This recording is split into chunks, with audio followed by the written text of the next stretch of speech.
investeerimisjutud. And action.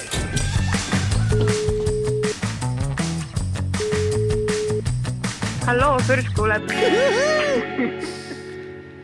Tere tulemast kuulama kõige praktilisemat investeerimisalast podcasti Investeerimisjutud.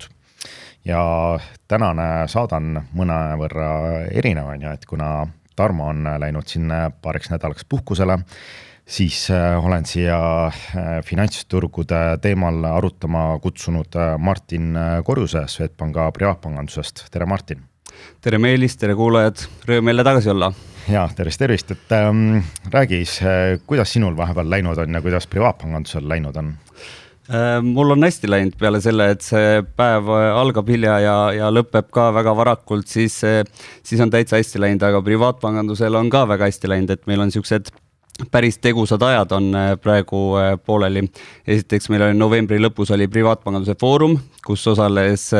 500 privaatpanganduse klienti ja need esinemised olid meil ikkagi väga põnevad ja sisukad.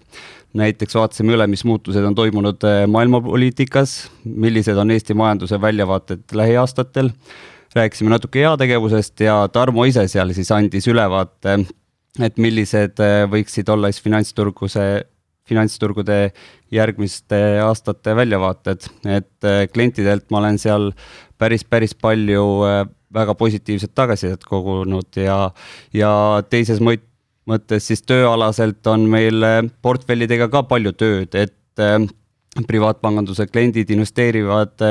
praegu väga hoogsalt, et enda poolt pean ütlema, et ärevad turud meie klientidele siis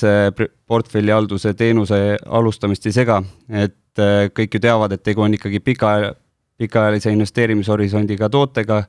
ja ma saan ainult kliente tunnustada, et nad on olnud nii tublid ja oskavad siis ja saavad aru, kuidas finantsturud toimivad ja on aastate jooksul siis palju rohkem õppinud ja teavad, et investeerida tuleb ikkagi pidevalt, et kui sa need teravad tõusuhetked maha magad on ja siis sa seal korralikku tootlust ei pruugigi saada. Jah, eks kui tagasi vaadata, kui positiivsed aastad, näiteks viimased 3 aastat tegelikult aktsiaturgudel on, et kui sa ainult vaatad USA indeksid, et siin viimased 3 aastat on 2-kohalised protsentuaalsed tootlused, et 3 aastat tagasi oli 25%, eelmine aasta 23-24%, see aasta ka juba mingi 16-17%, et eks see kutsub loomulikult investeerima, aga eks tuleb nagu aru anda, et iga sukse tõusu aastaga riskid tegelikult natuke kasvavad, et järgmiseks korrektsiooniks, et siis tuleks nagu natuke sukest likviidsust varuda ka närvilisteks hetkedeks, on ju. Ja ma olen täiesti nõus, et eks see ongi siuke tunnetuse küsimus ka, aga samas ongi, et sa nüüd ei oskagi arvestada, et millal see turutõus siis nii jõuline peaks ära lõppema, et siin aasta alguses meile tundus ka, et mull on nagu mingisugune on olemas ja Trump oma võimul olemisega muudab asjad nagu täitsa segaseks ja raskeks, aga selles mõttes on ju kõik läinud väga hästi ja dollarites on vähemalt see tootlus olnud väga kõrge, eurodes, mitte nii väga on. Jah, just, et eks on natuke valuutade kõikumine, et mis on see aasta dollari kahjuks nagu mänginud, on ju. Aga ma just mõtlesin ka, et nende portfellide sees võib-olla mõnele kuulajale võib huvi tekkida, et meil on päris palju seal, või õigemini mitte päris palju, natuke on portfellide sees ikkagi muutunud. Me samm-sammult lisame siin healthcare'i, mis ma vaatasin novembris oli koguni pluss 7% eurodes siis tootlust tekitanud, hoiame ka veel kulda, et mõned kipuvad siin kulda müüma ja räägitakse, et kuld on tipus, aga ma ei tea, kas nüüd Trumpi valitsemise ajal see olukord peaks rahulikumaks minema, eks me kohe räägime ka, mis hullusi siin turgudel nagu toimub on ja AI teemas oleme ka siin investeeritud, et kõik ikkagi taastub, lühiajaliselt ongi ruumi selleks taastumiseks ja intressimäärad tundub, et liiguvad ka siin tulevikus allapoole, et eriti kui viimaseid uudiseid vaadata, et jah, ütleme selle AI ja selle datacentrite taustal et on hästi palju volatiilsust ja hästi palju sihukest paranoiat ka, et kohe-kohe nüüd lõpeb on ju kõik ära, et aga tegelikult eks seal ka poti all käib ikka jõhker investeerimine, seal triljonid tegelikult investeeritakse ja ettevõtted näed, et kuidas ettevõtted pingutavad selle nimel, et uusi datacentreid ja seda võimekust nagu tekitada, et ma arvan, et see trend on siiski absoluutselt jätkuv, et lihtsalt börsid on sihuke rahulolematud ja volatiilsed, et see võib-olla see lisabki nagu võib-olla investorina pinget nagu investeerida nendesse sektoritesse, et sa tead, et suures pildis on nagu roheline tuli, aga see roheline tuli tuleb ikkagi korraliku volatiilsusega, et see tuleb lihtsalt nagu ära taluda kuidagi. Aga et vaatame siis edasi, mis siin eelmisel nädalal põhiteemad olid siin nii turgudel kui ka poliitilisel maastikul ja ei saa jälle rääkimata jätta Venemaast, et ütleks venelastele jällegi väga alandav nädal ja seekord siis otsustas jälle Ukraina natuke venelasi sanktsioneerida ja kui me oleme tükk aega vaadanud, et kuidas EU nagu üritab venelaste varilaevastikku sanktsioneerimisega tegeleda ja nad on üsna hädas, et nad on üsna võimetud neid naftatankereid nii-öelda arestima ja nii-öelda peatama, siis Ukraina võttis see nädal naftatankerit või selle varilaevastiku sanktsioneerimise oma peale ja siis Musta merel otsustati rünnata 2 sellist Venemaale Novorossijski sadamasse minevat naftatankerit, mis siis konkreetselt lasti õhku ja need muutusid on ju vanametalliks, et mis see tähendab, on ju, et see tähendab ka seda, et venelastel ikkagi Mustal merel nafta ekspordiga on väga suuri probleeme ja nad on täiesti hädas, et kuidas seda naftat sealt Musta merelt välja saada, et siin paar nädalat tagasi pandi ju korralik pauk Novorossijski just nende tankerite laadimistaristule, et sisuliselt ja siin levisid nagu pildid juba ka, et kui seal Novorossijski sadamas on sihuke 3-4 tankerit alati seal dokis nii-öelda naftat laadimas, siis täna ei ole seal enam ühtegi tankerit, on ju, et mis muudab selle nii-öelda ütleme Vene nafta ostmise veelgi riskantsemaks, on ju, et kõik need varilaevastiku naftafirmad ilmselt tahavad veelgi suuremat discounti või preemiat saada nii-öelda nafta ekspordi eest, sellepärast et alati on see võimalus, et su tanker on ju lastakse õhku, et päris sukesed märgilised sündmused ja siin on novembri kohta tulnud välja ka juba esimesed numbrid, et kus vaadatakse Venemaa naftatulusid, nafta ja gaasitulusid ja novembrikuu naftatulud on Venemaal kukkunud 35% aastataguse ajaga ja mis see nagu numbritesse tähendab seda, et kui venelased planeerisid nafta ja gaasitulusid selleks aastaks kuskil $140 miljardit, siis täna nad saavad umbes $100 miljardit heal juhul kokku, et ühesõnaga 40 miljardit on kuskile kaduma läinud, on ju, et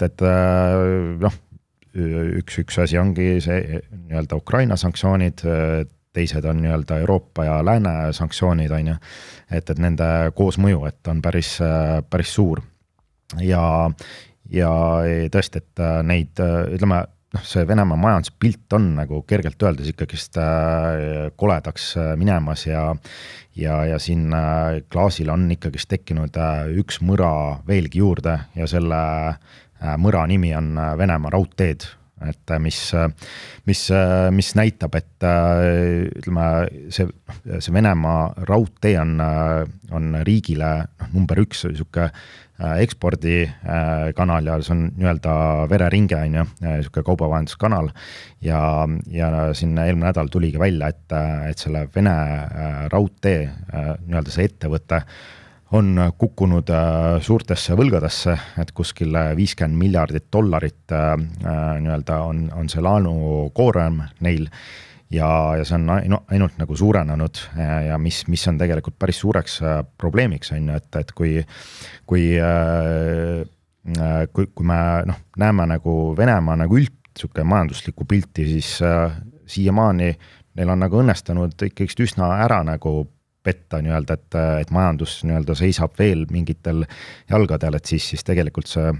Venemaa raudtee statistika numbrid näitavad midagi muud on ju, et sul kaubad ei liigu, inimesed ei reisi, kaubamahud on nagu kukkunud kõvasti ja tegelikult seal nii-öelda see Venemaa majandusega poti all on pilt üsna kole, ma ütleks. Ja loodame, et need pinged jõuavad ikkagi Putinini ka on ju, ja ta peab hakkama neid aktiivselt lahendama hakkama, et kuidagi siis oma majandust toetama või veel rohkem sinna raha kulutama, et see läheb kõik rindel peaks kergemaks minema selle võrra. Jah, et eks kindlasti, eks seda on siin tasapisi näha, et eks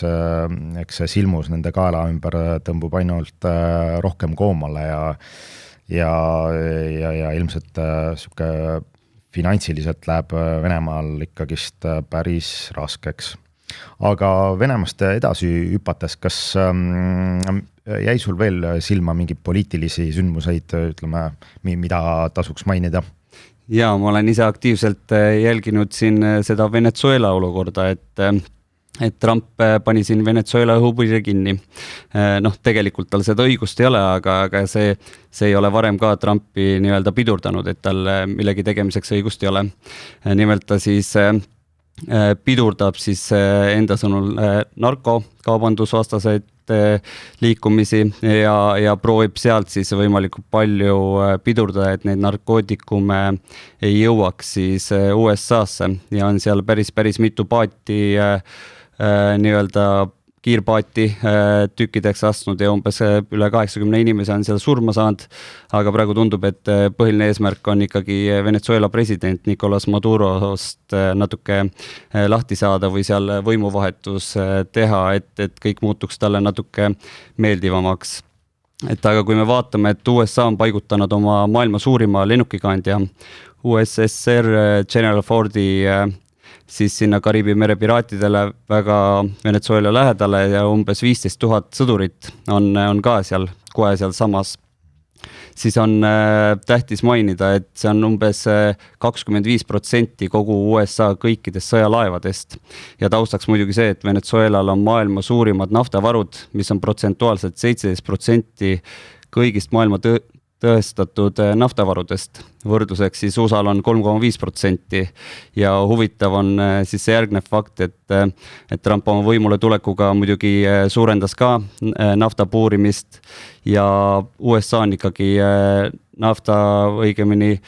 kütuste ja nafta tootmises maailma esirinnas, ehk siis turu osast 21%, ehk siis 20,13 miljonit barrelit päevas, et on ikkagi sujuvalt number 1.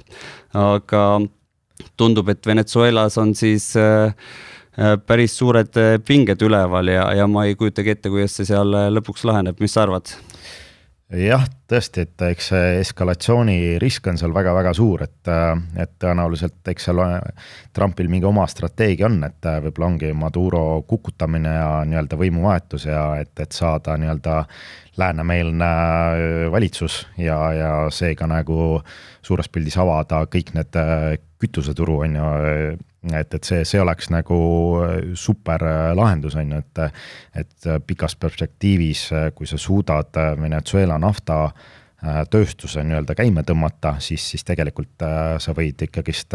venelased sellest ärist täiesti välja kattida, et sul tuleb nagu nii palju uut naftat turgu, et siis sa saad nagu sellega nagu päris palju võimu nii-öelda ümber jagada, et maailma naftaturult, et jah, vaatame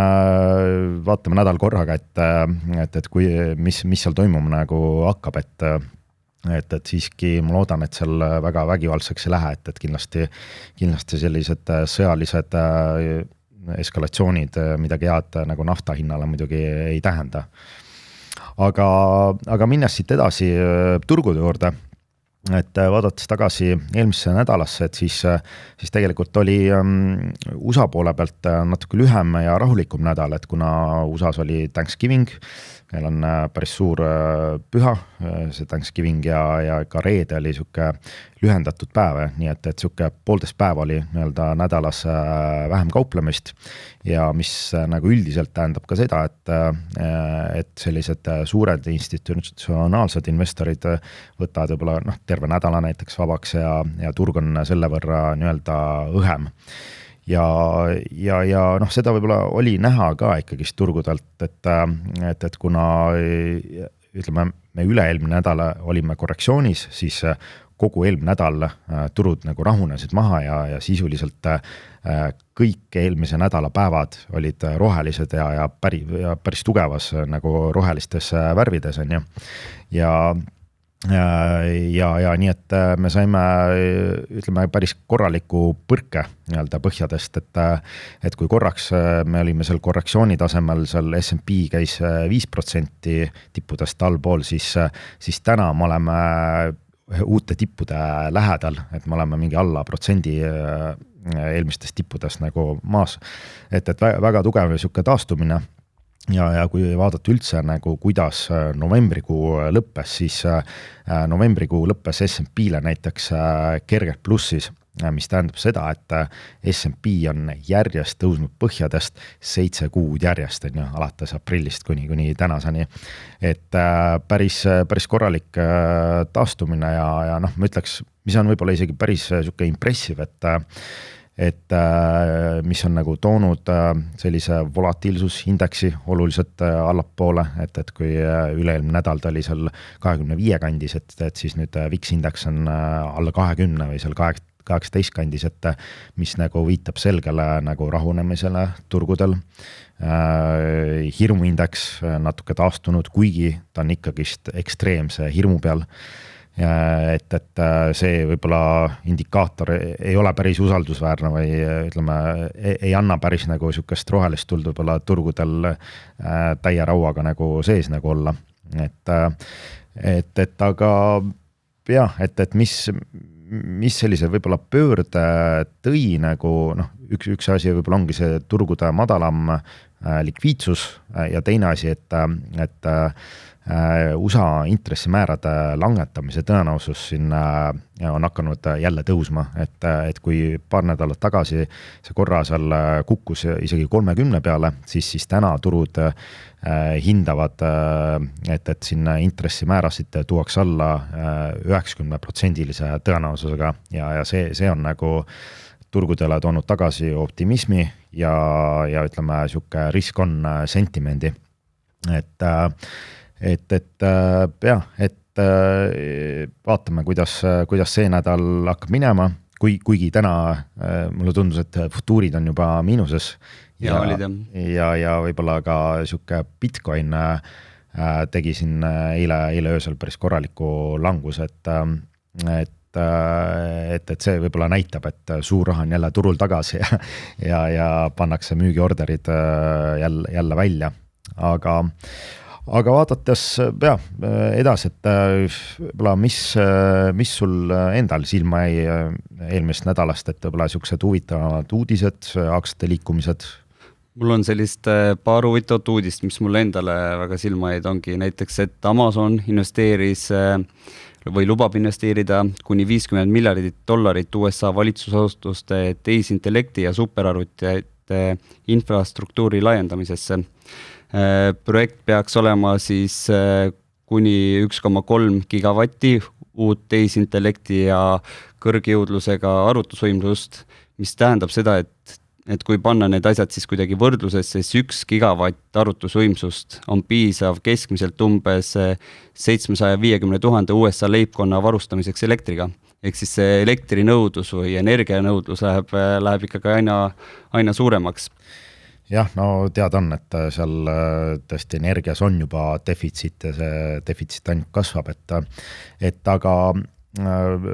kui juba rääkides nende datacentritest, siis tegelikult üks tugevamaid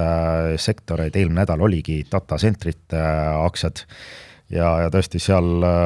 seal see nii-öelda sektor, ma vaatan, mul on siin tabel ees, et seal mingid aktsiad ikkagist taastusid sellise tempoga, et näiteks Cipher Mining 40%, Wolf 34%,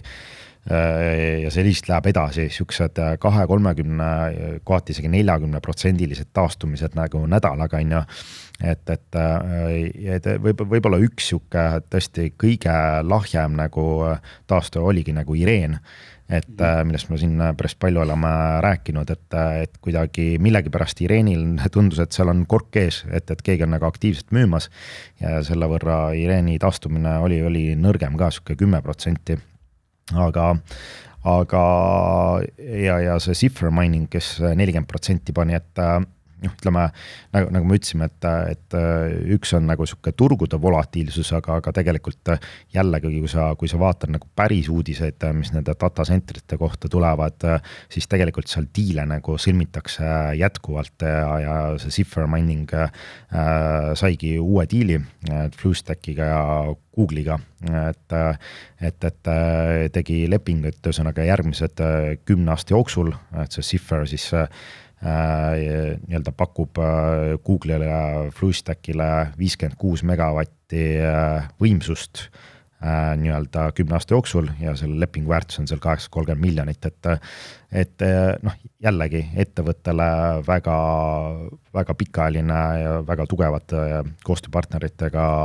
leping sõlmitud, nii et see võib-olla oli natuke aitas selle Cipher Miningile nii-öelda taastumisele kaasa. Ja mulle jäi ka üks siuke koostöö või lepingu teema jäi väga silma, et Intel ja Apple plaanivad ka siis koostööd teha. Täpselt koos sellist lepingut veel ei ole, aga Inteli aktsia siis selle jutu peale reedel tõus 10%. Ja arvatakse, et see koostöö arutamine on täies hoos ja siuke lõpufaasis ja pakutakse siis, et Apple plaanib kasutada Intelit, et tarnida oma madalama klassi M-protsessorid, mis on siis Apple'i enda patenteeritud kiip, mida kasutatakse siis MacBook Airides, iPad Prodes ja nii edasi ja see võiks toimuda siis 2027 keskpaigas. Et praegu on siis Taiwan Semiconductor, kes sellega tegeleb, aga eks see siuke Trumpi nõuded ja tariifid viivad ka seda tootmist USAsse ära, on ju, et kui see toimub, siis see tootmine oleks USAs ja natuke või mitte natuke, vaid päris palju muudaks siis Inteli siukest tuleviku väljavaateid tugevamaks, et siuke pikaajaline leping ja tugev koostöö oleks Intelile ikkagi midagi väga head. Ja kindlasti, et tundub selle Intelile puutakse siin korralik elu sisse, et ka Nvidia on seal ju osalust nii-öelda ostnud koos USA valitsusega, et tundub Intelile on siuke taganttuul ja poliitiline siuke taganttuul. Aga ütleme, mis mina võib-olla siukese nädala võitjaks panin Google'i, et kes siin nädalaga tõusis 9%. Ja kui sa vaatad, kui tugev Google üldse see aasta on olnud, siis aasta alguses Google on nagu 70% tõusnud, mis on nagu siukse mega big techi aktsia kohta meeletu liikumine, et ja on saavutatud ka 4 triljonit turuväärtust, et mis loomulikult on ju Google'i juhile, Larry Page'ile on väga rõõmustav sõnum, et kes on siis tänu selle Google'i tõusule saanud ka maailma number 2 rikkamaks inimeseks, et endiselt number 1 on Elon Musk seal 440 miljardi väärtusega ja siis Larry Page on teisel kohal, et 270 miljonit net worth, et miljardit, et numbrid on päris kolossaalsed, et Larry Page'i varad on ikkagi see aasta kasvanud 103 miljardit, et päris suured numbrid, aga võib-olla mis sellise Google'i tõusu taga oli see, et Google andis teada, et nad tulevad välja oma kiibiga nii-öelda pakkuda Nvidia kiipidele konkurentsi ja siis just ütles, et neil on olemas ka kohe niisugused suurkliendid eesotsas Metaga, kes on sisuliselt valmis kohe panema magama miljardeid, et nii-öelda need Google'ilt neid kiipe nagu osta, aga tõenäoliselt need kiibid ikkagist 2026 aastal ei tule veel, need tulevad 2027 aasta alles välja, nii et ma ütleks, see on nagu ülikõva nagu uudis Google'ile, kes siis tuleb oma kiipidega välja ja loomulikult see kiipide uudis ei mõjunud võib-olla kõige paremini Nvidiale ja AMD aktsiale, mis korraks sattusid niisuguse müügisurve alla, aga ma vaatasin pärast Nvidia nagu üritas ikkagi seda Google'i kiipide teemat natuke kommenteerida ja seda nagu ümber lükata, et seal nagu selgitati, et nende Google'i kiibid on niisugused TPU-d, et mis on nagu teistmoodi protsessorid ja nad ei ole ikkagist sellise võimsusega nagu Nvidia Maxwell GPU-d, et teist tüüpi protsessorid on ja see Blackwell nii-öelda ikkagist on nagu konkreetselt ühe generatsiooni võrra eespool Google'i pakutavatest kiipidest, et sisuliselt, mis see tähendab, on see, et see Blackwell Nvidia kiip suudab nagu runnida põhimõtteliselt kõiki keelemudeleid, kus sa nii-öelda selle kiibi või protsessori ära ühendad, et siis Google'i TPU-d on pigem mõeldud pigem mingisuguse probleemi ütleme konkreetsete ülesannete täitmiseks rohkem, aga selle võrra nad on nagu oluliselt soodsamad, nii et vaatame kuidas siin edasi läheb, aga suures pildis näha on, et Nvidia kõrvale ikkagist tekib tasapisi seda konkurentsi kiipide osas on ju, lisaks AMD on ju mingi aeg paar nädalat tagasi andis teada oma kiipidest on ju nüüd Google on ju ja seal on tegelikult on ka teisi võitjaid, näiteks Broadcom tõus ka eelmine nädal 15% selle peale, et siis just Google hakkab Broadcomilt neid kiipe nii-öelda tellima, et Broadcom nii-öelda disainib ja valmistab ette need kiibid, et ka nii-öelda see Broadcom oli võib-olla teine niisugune suur võitja eelmine nädal. Ja kiipide konkurentsist rääkides ma sattusin just paar päeva tagasi Economisti siuke graafiku peale, kus oli näha, et Hiina on oma kiipide protsessimisvõimsuses päris hästi ületanud juba Nvidia H20 võimsused. Eks seal kõik oleneb jälle sellest hinnast ja kogu sellest, aga eks see Hiina lükatakse ka kuhugi sinna, kus nad peavad ikkagi ise enda kiipe hakkama välja töötama ja siin Huawei Ascend 910C siuke jõudlus on juba täitsa hea. Muidugi poole peal sellest, mis on AMD parima kiibi ja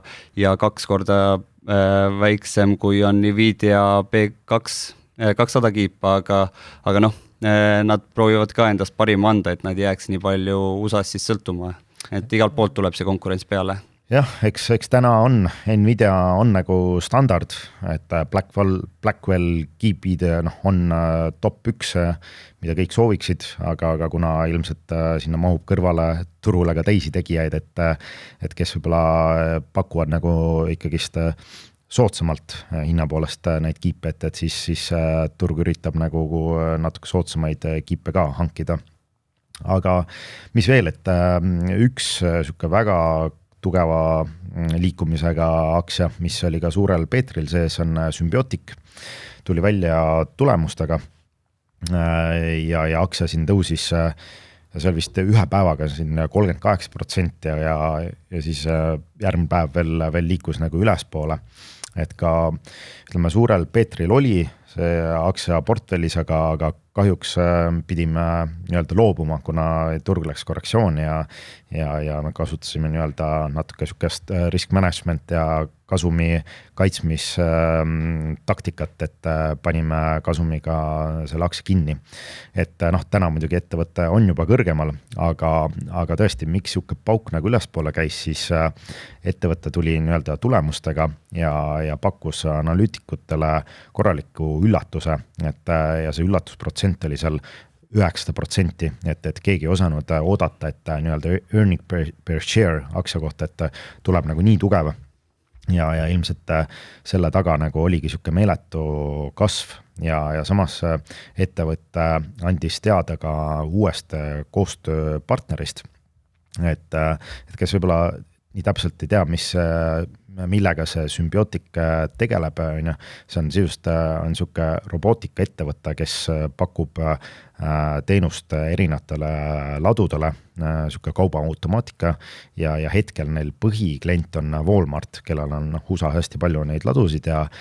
peaaegu kõik Walmarti laod on nii-öelda robotiseeritud Symbioticu robotitega ja nüüd see Symbiotic andiski teada, et nad sõlmisid uue diili Medellin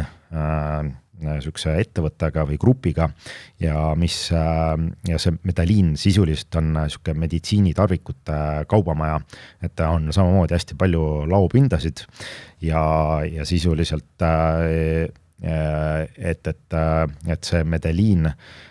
võib-olla tulevikus hakkab siis kasutama Symbioticu teenuseid ja kui vaadata palju neil Medellinil selliseid suuri laopindasid USAs on, seal on umbes 500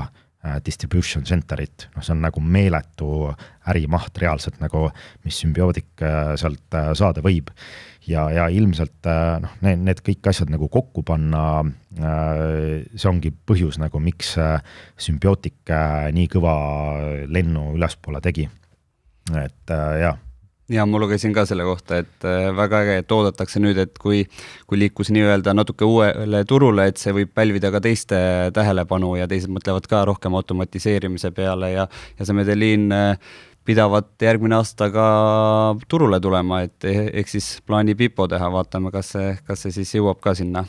etappi. Ja uued tippad on alati ägedad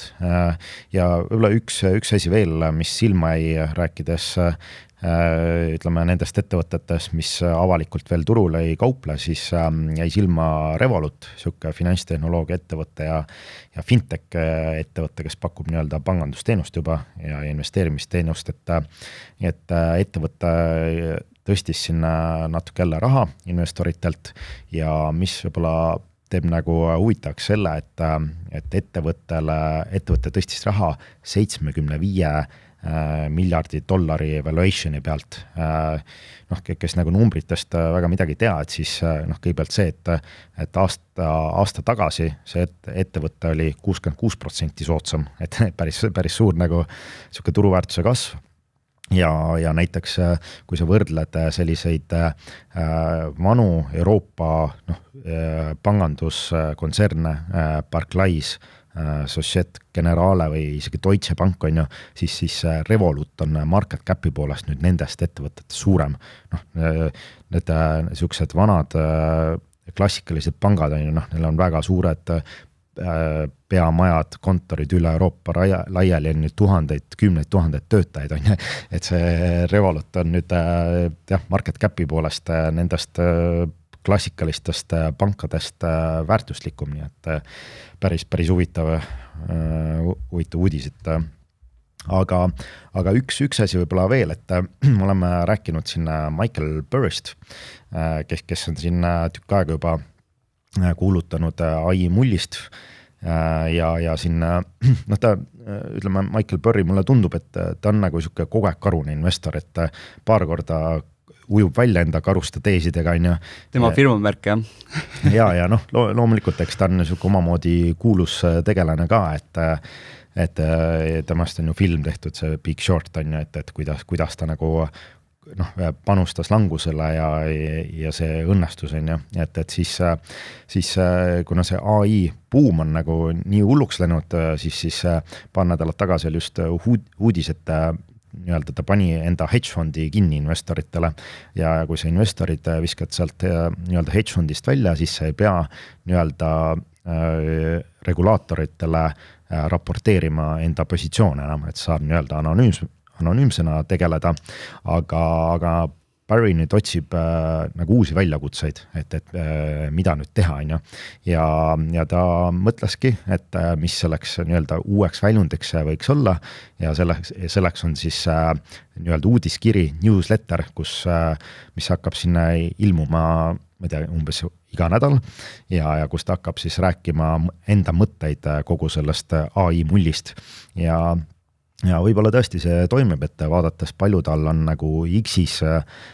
selliseid follow-jaid jälgijaskonda, siis tõesti seal on 1,6 miljonit nagu inimest, kes teda follow ja võib-olla kes usub tema nii-öelda teese ja mõtteid, et siis kõik need 1,6 miljonit inimest siis saavad osta selle uudiskirja aastatasuga $379 aastas, nii et kus ta siis räägib lähemalt enda AI mulli mõtetest. Jah, kogu maailm liigub ikkagi sinna subscriptionite poole, et sa võid isegi auto osta, sul mingid funktsioonid ei pruugi seal töötada ennem, kui sa subscriptionit ei osta on ja sealt otse teha, sest et see, ma usun, et tal võib päris hästi see ära toita, eriti kui nüüd paar ennustust täide ka läheks. Jah, üldjuhul tal on õigus, tal on olnud õigus, aga tal on olnud õigus ka paar korda või paar aastat liiga vara. et see on nagu katkine kell, et sul paar korda päevas siiski on õige, aga enamuse aasta näitab nagu mööda, et Barryga võiks nagu ettevaatlik olla, et ei tasu nagu kõik uskuda, et pigem nagu tema järgi panustades langusele pigem see oleks nagu rohkem kahjumit saanud, et jah, keegi peaks statistikat tegema, et mis see portfelli seis oleks, kui iga kord müüd, siis kui tema ütleb, et nüüd kohe on kõik põhja kukkumas. Jaa, aga oli sul veel midagi sihukest suuremat liikumist või põnevamaid sündmuseid, mis sul eelmine nädal silma jäi? Suuremaid liikumisi ei olnudki, ma ise olen jälginud nüüd Oracle'i aktsiat, mis on oma tipus peaaegu 40% alla tulnud. No seal on jälle see tegevjuhtide vahetus, et vahetatakse välja ja siis, et neil on võlga väga hoogsalt juurde tekkinud ja lisaks muidugi see konkurents, aga seda on põnev jälgida, et nii tugeva tõusu teinud ettevõtte, siis nüüd on päris hoogsalt ikkagi allpool liikunud, jah. Aga sinna ostudest rääkides, siis ütleme, Suurel Peetril on päris palju vaba raha, et siin me võtsime olulist riski maha selle viimase korrektsiooni käigus, et kaitsta enda nii-öelda kasumit, et vaadata natuke seda volatiilsust kõrvalt, aga mis ikkagist eelmine nädal, millised positsioone me juurde võtsime tasapisi, et siis üks on see TAV ETF ehk blockchain ETF, kus on need AI datacentrite ja krüptokaevandajate aktsiad sees, et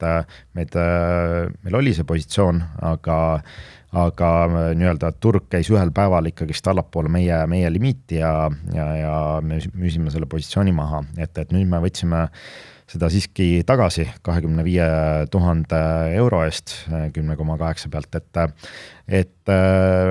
selle positsiooniga on ikkagi see eesmärk, et me tahaks seda tasapisi üles ehitada, et enam me sellest ei välju, et ma arvan, et see datacentrid kuskil ära ei kao ja see on see business nagu, mis järgmist aastat tegelikult kasvab, et me tahaksime seda positsiooni tasapisi suurendada järgmise 2, 3, 4, võib-olla 5 kuu jooksul, et oleme siis natuke ettevaatlikult lisamas. Siis mida me natuke jälle juurde võtsime, tagasi võtsime, et on Ireen, AI nii-öelda datacentrite ettevõtte, et me tahaks Ireenis samamoodi teha ikkagist, et järgmised kvartalid, järgmised kuud tasapisi positsiooni kasvatada, et me ei tahaks nagu sellest positsioonist olla täitsa väljas või liiga väikse osakaaluga, kuna ma arvan, et siin Ireenil on päris ägedad lepingud järgmine aasta veel ees tulemas, mille peale oleneb turu sentimendist, aga see pauk võib nagu nii kiire käia, et kui ta mingi 20-30% üks päev on nagu üleval, et siis seda on nagu nii raske osta ja siis ta võib nagu eest ära minna, et ma arvan, et Irenil on nagu seda võimekust ja mahtu küll, et edaspidi ka nagu selliste suurte tehnoloogiaettevõtetega sihukese co-location või selliseid diile sõlmida, nii nagu nad Microsoftiga sõlmisid. Siis uus positsioon jälle, mis meil oli Axti ehk siis Galliumi kaevandaja, ühesõnaga, mis tegeleb siis nii-öelda haruldaste muldmetallide sektoris, mis siis ongi see üks tooraina, mida sellised datacentrid vajavad, et me võtsime tasapisi ta jälle tagasi, et $25,000 eest 10,25-ga, et eesmärk on ka siis ikkagist tasapisi positsiooni ka seal kasvatada, aga ettevaatlikult, et siis järgmiste kuude jooksul nagu lisada. Ja täitsa uus positsioon on kuld, et PHAU ETF, et me võtsime $50,000 eest kulda sisse, et kuld on teinud läbi korrektsiooni, ja mulle tundub, et see korrektsioon on nagu pidama saadud ja sihuke ostuhuvi on ikkagist vaikselt kulda nagu tagasi tulemas, et ilmselt kas see võib olla sihuke ütleme makro taganttuul kullale, et kus kogu see rahapoliitika on ainult lõdvenemas ja inflatsiooniriskid nagu kasvavad, et siis kuld on ikkagist tundub investorite lemmik ja nii-öelda me oleme seal täna uuesti sees kullas. Ja mingi aeg ma lugesin ka, kas oligi juba täna, et Bloombergis kirjutas, et Trump on valinud ikkagi uue sihukese sõbra välja, kes tal võiks Fed juhtima minna ja ootus on, et ikkagi langetaks hoogsalt intressimäärasid, et Kevin Hassett, no see ei ole veel muidu kindel, aga see tundub sihuke loogiline valik tema jaoks, et vaatame, kuidas see siis seda kulla hinda üles viib, kui pannakse sellised nõuded juba alguses peale. Ja, loomulikult, et see on puhas taganttuul, aga meil on tulnud ka küsimused, et vaatame need küsimused ka üle, et siis Margus on küsinud või kõigepealt on kiitnud, et teie duo töötab väga kenasti, et lausa lust on kuulata, et panete täiega oma levelilt ülespoole, et ja soovib edu meile, aitäh ja hea kuulata. Aga ja, siis ta kiidab mind lennukate ideede eest, et on ka ise nendes ideedes osalenud, kõik nendes Ireni ja Applied Digital ja ERCAT ja Axtit ostis ja ka väljus, nii nagu meie seda tegime, et täname nende ideede eest. Ja me viimases saates rääkisime ka, et kasumit lukku panemisest ja tõesti vahepeal on väga-väga keeruline valida neid kohti, et kus sa nagu exit'i teed, on ju, eriti kui sul positsioon on väga suures plussis, et kuidas neid kasumeid nagu kõige paremini kaitsta, et ka Suur-Peeter, ütleme, enamus kasumeid me kaitsime päris hästi ära, samas Ireniga oli sihuke conviction ikkagist, et hoiaks teda sees, kuni see ikkagist kuskil käis see nii-öelda see taluvuspiir või sihuke risk management'i piir, et kui ta siit allapoole kukub, siis me müüme nagu enamus ära, mida me ju tegime, et kaitsta kapitali, aga Marguse nii-öelda strateegia on selline, et kui aktsia on mingisuguse lokaalse tipu teinud, siis tema paneb 20% nii-öelda allapoole stop-loss orderi, et mis iganes see aktsia nagu teeb, kui ta nendes tippudes kukub üle 20%, et siis tema positsioon läheb kinni nagu. Et jah, võib-olla see iseenesest peastrateegia, see võib täitsa töötada, aga paraku see turg ongi selline, et mõnikord see stopitakse sind välja ja 22-3% langusega ja tõus jätkub, nii et jah, eks ta ongi sihuke timmimine, aga jah, risk management, ma ütleks, on väga oluline. Jah, kas kuidas sina enda risk management'i manageerid, kui sa manageerid? Ja ikka peab üle vaatama, et kui paar sihukest teravat asja enda isikliku portfelli ka jõuab, siis ma ikkagi aktiivselt jälgin seda turusentimenti ja kuidas need asjad liikumas on, sest me näeme ju praegu mõni päev on 10% liigub üles, mõni päev 20% ja siis jälle alla sama palju, on ju, et ma proovin ikkagi seda tunnetada, et kui ta jõuab mingisse tippu, mingile kõrgusele, siis ma osa ikkagi müün maha, et see ei pruugi olla ainult see, et ma nüüd kasumi ainult sisse jätan, vaid võib-olla natuke rohkem, aga mingi osa läheb kindlasti müüki, aga seal on jälle, peab hästi vaatama, et kui palju sa mingis sektoris sees oled, kui palju neid algteadmisi on ja et kui sa võtad midagi sisse, millest sa väga palju ei tea, eriti väga mõistlik ei ole seda muidugi enda portfelli võtta ka, aga seal peab nagu eriti ettevaatlik olema, kui sa oled natuke rohkem selle asja sees, siis võib-olla võib natuke lahtist tema silmadega rohkem vaadata. Võib-olla see põhipoint ongi võib-olla see mindset'i küsimus, et tegelikult kui mingid asjad on juba hästi kiiresti tõusnud hästi palju, mis ütleme, päris nagu loogiline võib-olla ei ole, et kui sul aktsia ikkagist läheb mingi 2-3 kuuga nagu mitu X-i, siis tegelikult paratamatult kõige parem valik on ikkagist, et hakka tasapisi positsiooni nii-öelda tõusu pealt vähendama, et ära mine liiga ahneks ja ära jää nii-öelda seda 1 või 2 X-i veel seal ootama, et võta tõusu pealt natuke kasumit.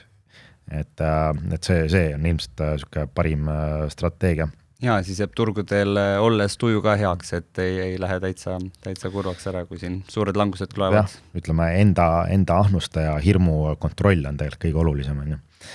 Aga siis veel, et Mihkel küsib, et küsibki selle Symbioticu aktsia kohta, millest me siin rääkisime ka, et ta ka Mihklile jäi silma, et tegi korraliku hüppe, et siin 35% ja järgmised päevad pani veel edas, ja tal ka tekkis küsimus, et kuidas nagu nii järsk tõus, millest see tekkis, on ju, et miks seda alla ei müüdud ja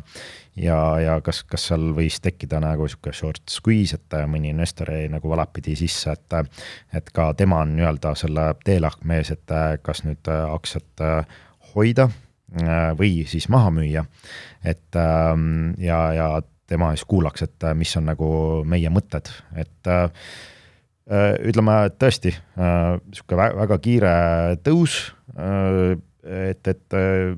väga raske nagu soovitada, et mis see aktsia nüüd lähiajal võiks teha, on ju, reaalne, et ta tuleb siin tippudest jälle mingi 15-20% nagu allapoole, aga kui ma võtan nii-öelda selline suurema graafiku ette, siis tegelikult see graafik tundub nagu ülipullish, et ma pigem ütleks, et mulle tundub, et see on nagu selline suurema tõusu algus sellele ettevõttele ja turg ilmselt hinnastab seda Medellini lepingut juba sinna tõusu sisse natuke, et seal nagu väljavaated on päris sellised positiivsed, et ütleme nii, et pigem täna natuke võid kasumit võtta, aga pikas perspektiivis ma oleks nagu selline bullish. Jah, ega see automatiseerimine ära ei lõppe, eriti USAs, kus see tööjõu hind lähebki aina rohkem üles, et nad ise proovivad igasuguseid asju toota, ega ameeriklane odav tööjõud ei ole. Et ma usun ka, et tõus on ees, eks see peab ikkagi tundma, et oleks hea uni ka lõpuks, et kas tasub siis mingi osa müüa või mitte, selle otsuse pead ikkagi ise vastu võtma, aga tulevikutrende vaadates on see ikkagi tugevalt sees, kogu see automatiseerimine ja robotite tulek. Ja, ega see ongi tulevik, et robotiseerimine ja me oleme siin näinud ka, et kuidas neid selline humanoide siin iga nädal presenteeritakse, et osad on nagu targemad, osad on nagu sellised algfaasis, et tõesti, et inimtööjõud läheb ainult kallimaks ja paratamatult varem hiljem need robotid tulevad siiski sellist inimtööjõudu asendama. Aga siinkohal võiks tõmmata saate kokku, et et järgmine nädal Tarmo veel puhkab, siis meil on uued külalised stuudios ja ega ei olegi, et siis järgmine nädal uuesti, et aitäh sulle, et said stuudiosse tulla. Ja suur tänu kutsumast. Ja kuulmiseni. Hallo. Juhu! Kuule, siia lõppu tahtsin veel sulle öelda, et finantsteenust pakub Swedbank AS tutvu tingimustega ja peanõu. Esitatud teave on informatiivne, tegemist ei ole investeerimissoovitusega ega kutsega osta või müüa väärtpabereid või teha muid tehinguid. Teave emitentide tegevuse kohta tugineb nende finantsaruannetel ja muudel avalikel allikatel. Cool. Aga mis see evidentide on? Ei teagi niimoodi kohe praegu öelda. Ma ei tea. No suu, pane ära nüüd. Pane ära toru. Näe. Ciao. Ciao.